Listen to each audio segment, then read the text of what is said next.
Greetings and welcome back to the Wild Swans at Coole.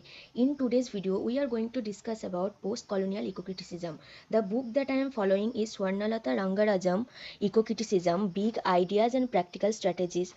The book is easily available in Google and I have pinned the link from which I have downloaded the book in the description box. So you can go and download the book from there. So let's begin. Now, before starting, we want to make sure that this term post-colonial ecocriticism is based on how we can find that there is some ecocritical problem or ecological problem that are faced in our environment, that our environment faces because of colonialism, and there are writers who writes about post-colonial topic, and there is the mention of ecological problems, and here the author has tried to point out all of this. And as ecocriticism is a new field where we are looking at the nature and how our, as a human beings, our behavior, how our actions affect the nature is reflected, and ecocritics are critical of that. So let's begin. Postcolonial ecocriticism builds on the insights of diverse domains such as environmental justice, ecofeminism, political ecology, and other discourses of decolonization. Its main objective is, however, to resist and critique the homogenization of species, which is a result of the practice of colonialism as well as global capitalism. So we are focusing that how domains like environmental justice, ecofeminism, political ecology, etc. are part of this post-colonial ecocriticism, and the main objective of this post-colonial ecocriticism is to criticize that when what colonialism and global capitalism does, that they actually homogenize of all spaces. For them, what matters is, high power, they are rich and others are poor, so that division of self and the other. So post-colonial ecocriticism is the approach where we are resisting and critiquing the colonizers, the capitalist ways, where they do not value the hybridity, the heterogeneous elements. They only homogenize everything, which is wrong, because there are different types of culture, different types of people, and all are part of nature. So when you are hurting people, when you are hurting animals, you are actually hurting the environment, and this is the main motto of ecocritics. Now, Swarnalatha Rangarajan says that Graham Hagan says that colonialism and modern imperialism lead to ecological destruction. So ecological destruction is faced through colonialism and imperialism. And then Upamanyu Pablo Mukherjee also suggests that how environmental categories can be linked with political or cultural categories. So Upamanyu Pablo Mukherjee expresses that the uneven development or there is the result of overaccumulation and underdevelopment that are fueled by capitalist economy. She cites the Arundhati Roy as the god of small things, where the character Veluta is forced to cut off his age-old relationship with the river Minachal, which has changed its course. So Veluta is the representative of ecosystem people, the people who are entirely dependent on local ecosystems for their survival, and how the changing position of Minachal river affects their life. Then there is that unequal competition for resources where development turns people into eco-refugees.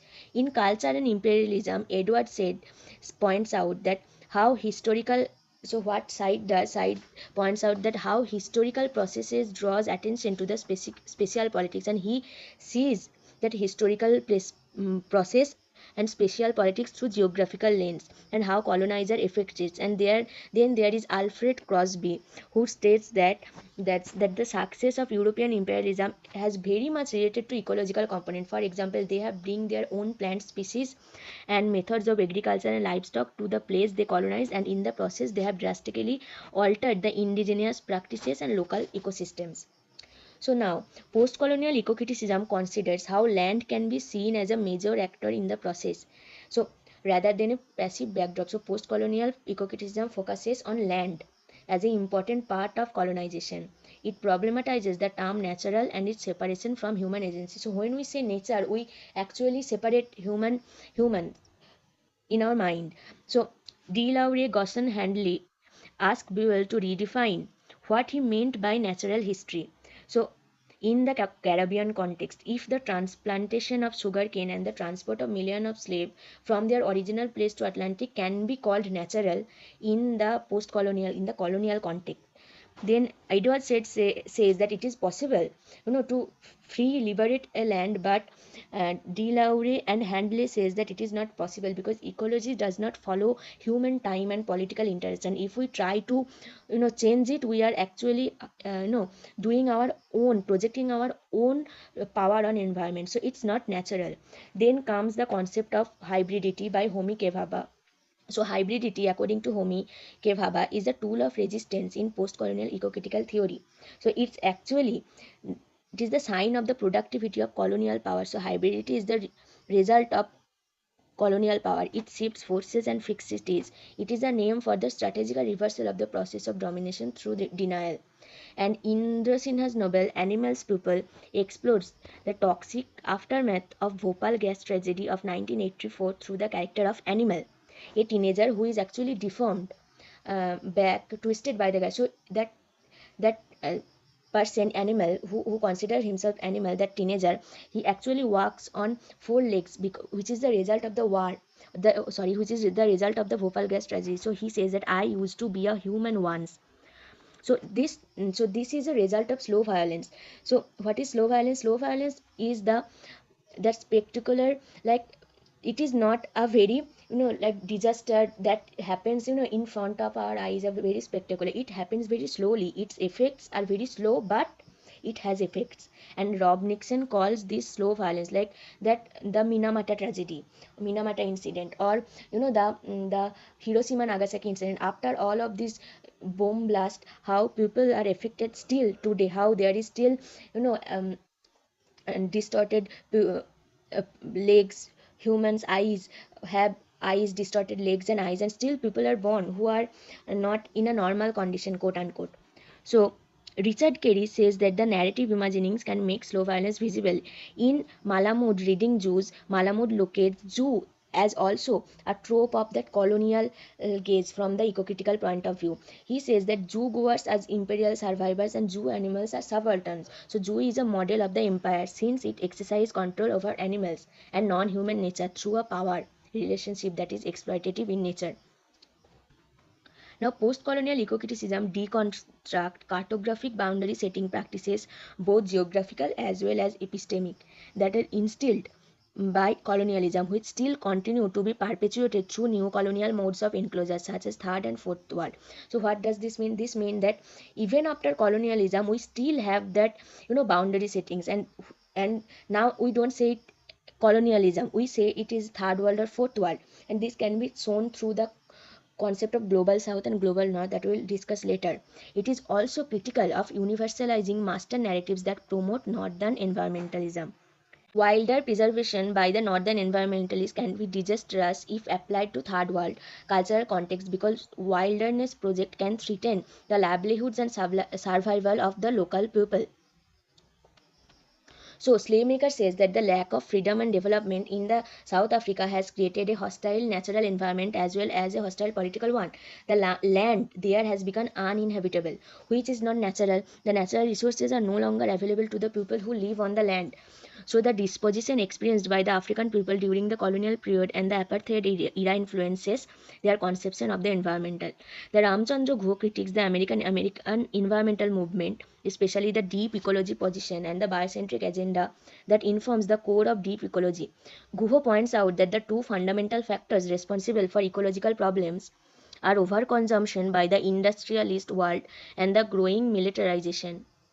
Solnit's definition actually resonate with the agenda of post-colonial eco-criticism, which is conversation, history, research ideas, activism, ecology converge are intersectional point of place. So place is related with research, idea, activism, history. Now comes deterritorialization.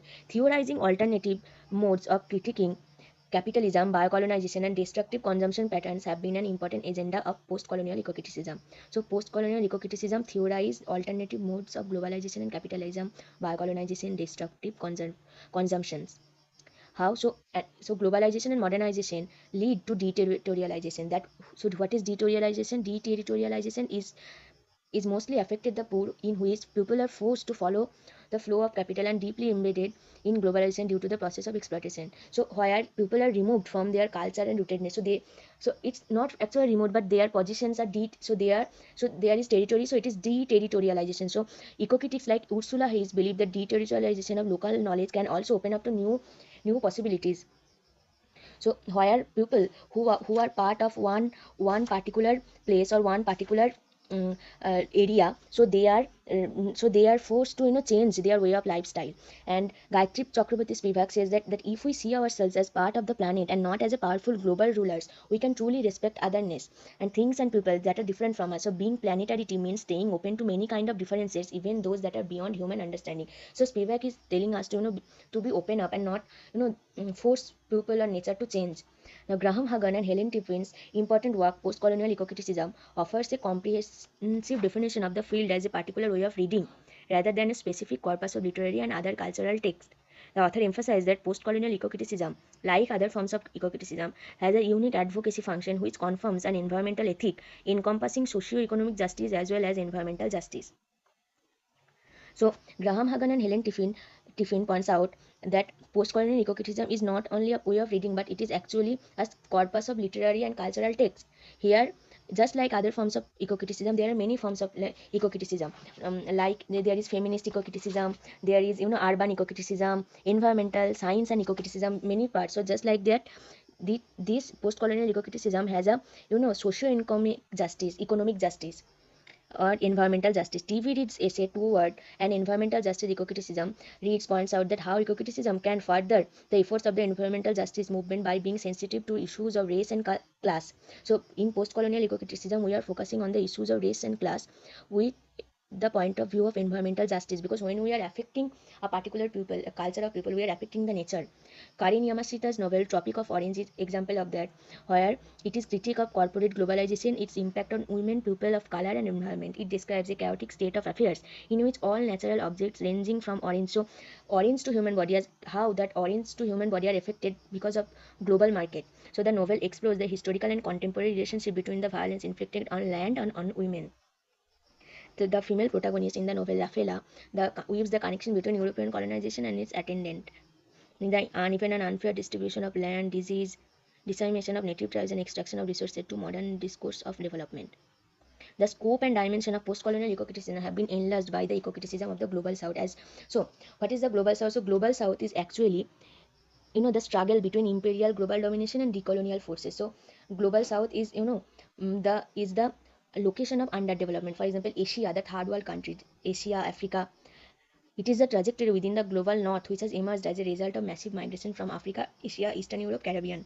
Eco-criticism of the global south. So eco-criticism of such places challenge the hegemony of political, economic and military power, which locate itself at the intersection of nature and culture.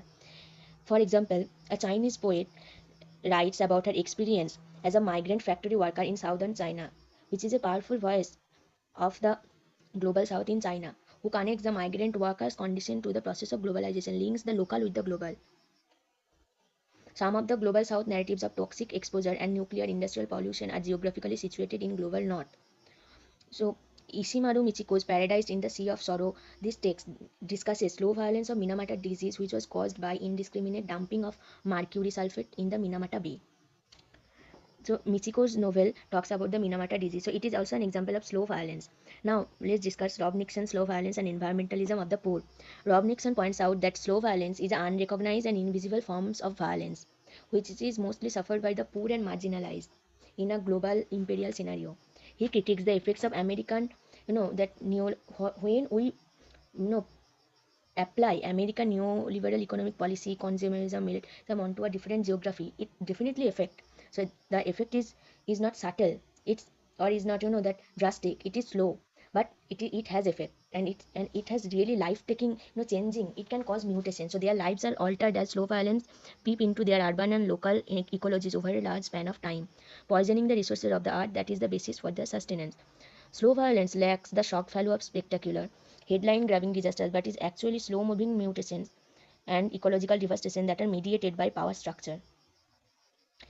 stories of toxic aftermath, accumulating greenhouse gases, accelerated species loss, climate change, deforestation are example of slow violence. There is actually no war ending according to Rob Nixon, because when we say that a war has ended, it does not actually end. You will see that after war, no, for if we focus on the current scenario, you will see that how a big war is going on and how it is affecting. So, so you think that if there is a if there is a end of a war, or a treaty is written between two parties that we are not making any war, does it really stop the war? There are so many child who lost their parents, there are so many people who lost their family.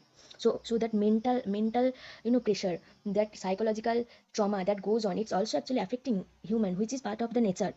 So a chemical warfare that is unleashed during the times of war continues to destroy generations after generation. For example, the use of Agent Orange in the Vietnam War has a lifelong effect. Like several decades after the end of the war, there is still the stress of that Agent Orange in Vietnam bodies, in the people of Vietnam. Hence, the terms such as post-war or post-disaster are nothing but extended form of slow violence. So Rob Nixon pointed out that mm, writers like Arundhati Roy, Ken Saro-Wiwa, Mathai, Jamaica Kincaid, who support this rebellious movement, can help fight against the harmful effects of turbo capitalism, which actually threatens the resources people rely on for survival.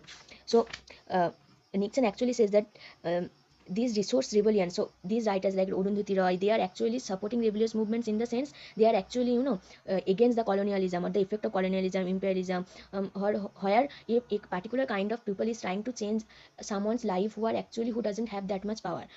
So they are this kind of supporting can help fighting against the turbo capitalism, which threatens the local people's life, or the surplus people, or the ecosystem peoples whose resources or whose survival are dependent on the resources of people. So in this way, post-colonial ecocriticism critiques capitalism, globalization, and homogenization of spaces. If you have liked this video, please make sure to subscribe and share with your friends. Thank you.